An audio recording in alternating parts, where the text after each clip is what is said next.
열왕기 21장에 보면 그 아합 왕이 나와요.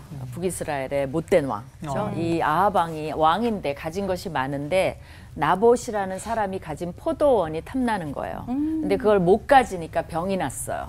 그러니까 그 아내인 이세벨, 더 못된 여인이 나섰어요. 걱정하지 마시오. 내가 당신이 왕인데 처리하겠소 해갖고 어떻게 했냐면 장로들과 귀족들을 동원해갖고 불량배 둘을 고용을 했어요. 그래갖고 증인을 세웠어요.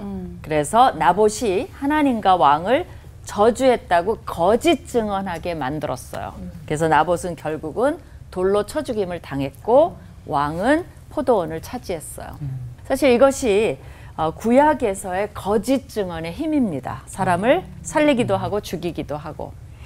이제 십계명은 십자가를 가리킨다 그러죠. 그래서 하나님과의 관계가 나와 있고 나머지 지금 우리가 하는 것들은 이웃과의 관계인데 하나님과의 관계를 어떻게 우리가 아느냐?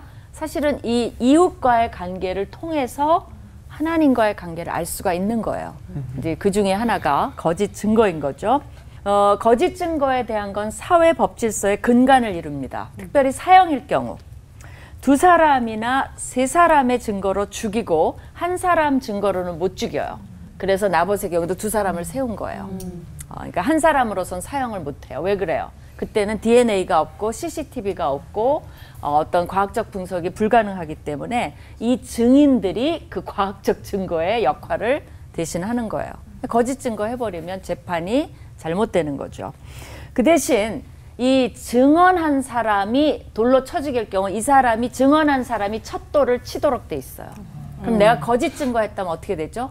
내가 죽이는 그 순간 인간이라면 굉장히 양심의 가책을 느끼겠죠. 그렇게 제도화 해놨습니다. 위증의 경우 이제 양방이 와요. 그래갖고 어떻게 하냐면 재판장이나 제사장 앞에서 대질 신문을 해요. 지금이랑 비슷하죠. 대질 신문을 해갖고 자세히 해서 위증이 밝혀지면 어떻게 하라 그러냐면 하나님이 그 위증자를 이쪽에 하려고 하든 그대로 갚아주라 그랬어요. 죽이려고 했어요. 그럼 어떻게 돼요? 죽여요, 위증자를. 그러니까 이게 이제 뭐냐면 그대로 되갚아주는 탈리온의 법칙이라 그래요. 눈에는 눈, 이에는 이. 이제 그것을 하나님이 하라고 했습니다. 이게 그렇기 때문에 옛날부터 여러분이 구약을 보시면 법질서는 하나님의 굉장히 큰 관심사예요. 그러니까 우리가 민주시민으로서 지금 헌법재판소, 사법제도, 법무부, 뭐 이런 검찰 이런 얘기 되게 많이 나오죠. 관심을 가지셔야 돼요. 나는 교회에서만 하나님 믿고 잘 살래. 하나님은 교회 밖에서 그런 일에 막 지금 굉장히 여러분을 동원해서 법질서를 세우려고 그러는데 여러분이 관심이 없어요. 그럼 하나님의 백성의 역할을 못하는 거예요. 그래서 정말 공의와 정의의 가치가 실현되도록 우리는 그런 사람을 투표해야 되고 그런 제도를 서포트해야 되고 그런 책임과 의무가 기독교인으로서 있는 겁니다. 그렇다면 우리는 거짓 증거하지 않고 살까요? 여러분이 나는 그런 일은 없을 거야. 근데 이제 레위기 19장 16절에 보면 또 우리 삶에 도전이 오는 거죠. 뭐라고 그랬냐면 너희는 돌아다니면서 남을 헐뜯지 말고 자기 이웃의 생명을 위태롭게 하는 짓을 하지 말아라. 나는 여호와니라. 굉장히 화를 낸 거예요. 내 앞에서 그런 짓 하고 다니면 너희도 거짓 증언자가 되는 거야. 돌아다니면서 우리 뭐 하죠? 주로 커피 마시면서 뒷담화. 그 다음에 헐뜯고 거의 위증 수준이에요. 그 다음에 직장 내에서의 험담. 그것이 어떤 사람은 승진을 못하게 하기도 합니다. 그 다음에 말을 교묘하게 바꾸거나 과장하거나 축소해요. 그런 적도 굉장히 많죠. 남의 입장을 정확히 전달해야 되는데 나한테 유리하게 전달해요. 그런 적 있죠. 그거 사실 거짓 증거라는 겁니다. 팩트 체크 안 하고 퍼뜨리는 거 페이크 뉴스 아까 그 얘기 나왔죠. 카더라 뉴스 같은 거. 회사도 마찬가지예요. 실제로 그런 일이 있었어요. 얼마 전에도 뉴스에 나왔는데 한 회사가 그 사장님이 CEO께서 그 온라인 커뮤니티를 통해서 상대방 경쟁 회사의 소문을 거짓으로 퍼뜨렸어요. 그러니까 이분이 주기적으로 몇 년마다 한 번씩 해요. 그러니까 뭐 벌금 나오고 그러면 왜냐하면 상대방 회사는 그 순간 매출이 확 떨어져요. 그럼 이쪽이 올라가죠. 벌금 내도 이익이라는 거죠. 몇 년마다 한 번씩 하다가 요번에 불매 운동이 일어나고 그다음에 이제 많은 사람들이 정도 경영, 제대로 경영해라.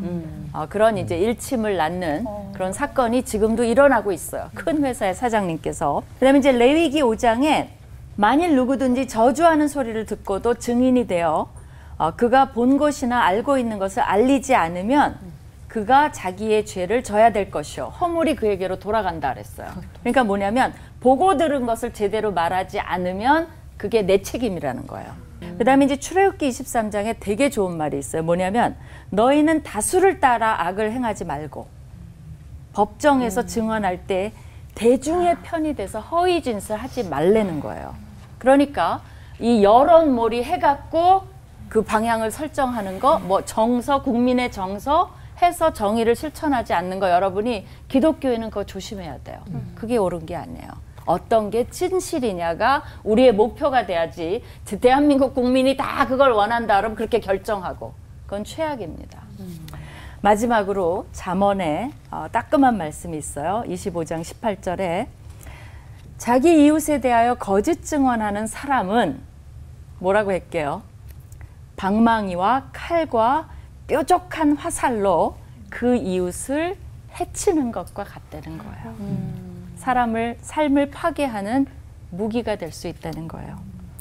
여러분 삶에 위증이 없는가요? 기도합시다. 하나님 돌아보면 우리가 어떤 삶을 살아왔는지 따끔하기도 합니다. 우리 삶에 오늘 이 올포원을 하면서 삶을 돌아보고 위증자가 되지 않도록 저희를 지켜주시옵소서. 아멘. 예수님 이름으로 기도합니다. 아멘. 아멘. 아멘. 내 이웃에 대하여 거짓 증거하지 마라. 흔히들 이제 거짓말에 관련된 우리 제 9계명인데요. 우리 생각보다 많이 거짓말하고 사는 거 아세요? 네.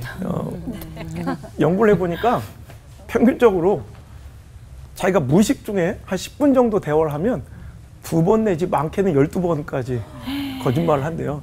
우리 이제 직장인들의 가장 큰 거짓말 일이 갑자기 생각나는데 좋은 아침 이거 안 좋아. 네. 피곤하고 억지로 나왔으면서 그냥 습관적으로. 그러니까 우리가 거짓말을 한다는 것은 악의적인 의도를 가지고 적극적으로 진리를 왜곡하거나 호도하는 것, 이것도 거짓말이지만 실은 내 삶 중에 잘 알지 못하는 것들 혹은 내가 의도는 악하게 갖고 있지 않지만 나도 속고 있는 내 확신과 신념이라는 거짓말도 있다는 거예요. 유명한 실험 하나가 있어. 코넬 대학에서 나이서 교수님이란 분이 심리학 실험을 했는데요.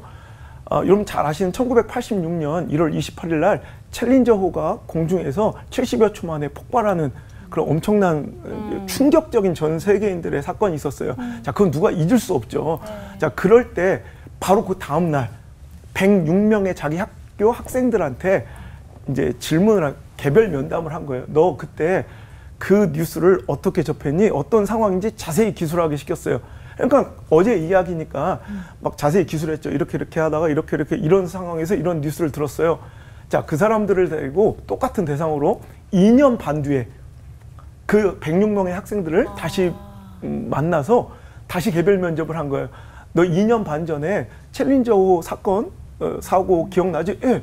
너 그때 어떻게 하다 그 사고 소식을 들었니? 물어보니까 놀라운 사실은요. 그때 자기가 그 다음날 자기가 이렇게 할 때 이런 상황에서 그 뉴스를 들었어요라고 대답했던 사람이 똑같이 진술한 사람이 10%밖에 안 되고요. 나머지는 다 왜곡된 기억을 갖고 있더라는 거예요. 그중에서 놀랍게도 25%는 완전히, 그러니까 조금 잊어버리고 망각한 약간의 왜곡이 아니라 완전히 왜곡된, 예를 들어서 이런 거예요. 자기 그 다음날 미식축구를 보다가 친구들과 함께 술집에서 술을 먹으면서 그 뉴스를 접해서 충격이었다, 이렇게 기술했던 사람이 2년 반 뒤에는 그날 제가 혼자서 도서관에서 공부를 하고 있다가 라디오를 통해서 그 뉴스를 듣고 정말 슬픔의 눈물이 책 위에 떨어졌습니다. 이렇게 기술하는 사람들이 완전히 왜곡된 다른 기억을 갖고 있는 사람들이 25%나 됐다는 거예요. 그러니까 우리 삶 중에서 자, 이 나이서 교수님의 이 심리학 실험 굉장히 우리한테 시사하는 바가 큰데요. 우리도 나는 이렇게, 그 사람들은 다 난 진짜 그렇게 살아갔다고 생각을 해요.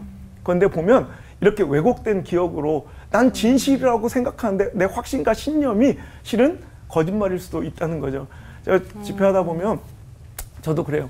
내 삶 중에 오래된 기억들이 내 위주로 혹은 물론 좋은 의도일 수 있으나 뭐 내 중심적으로 혹시 왜곡되고 난 이렇게 기억하고 있는데 이 책을 읽으면서 나도 이렇게 속고 있지는 않을까에 대해서 굉장히 두려운 마음으로 다시 한번 내 삶을 점검해 보게 되더라고요.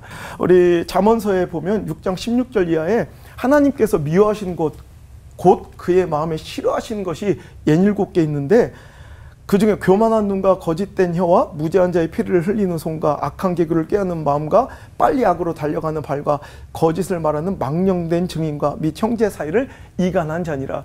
여러 가지가 있죠. 그중에서 67개 중에 3개 정도가 말에 관련된, 그러니까 팩트가 아닌 것을, 내가 잘 모르는 것을 꼭 잘 알고 있는 것처럼. 저도 이제 사역하다 보면 이상한 또 무고한 이런 비난이나 혹은 이런 잘 알지도 못하는 사람들이 쉽게 무언가를 단정짓고 결론 내리는 그런 피해의 대상이 될 때도 있거든요.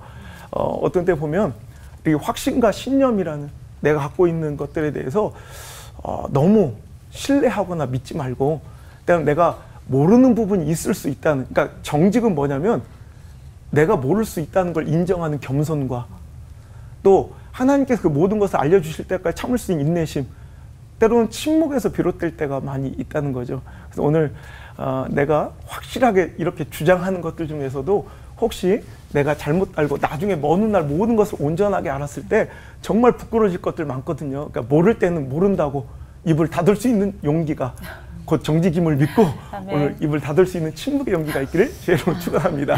기도하겠습니다. 하나님, 정직하게 하옵소서.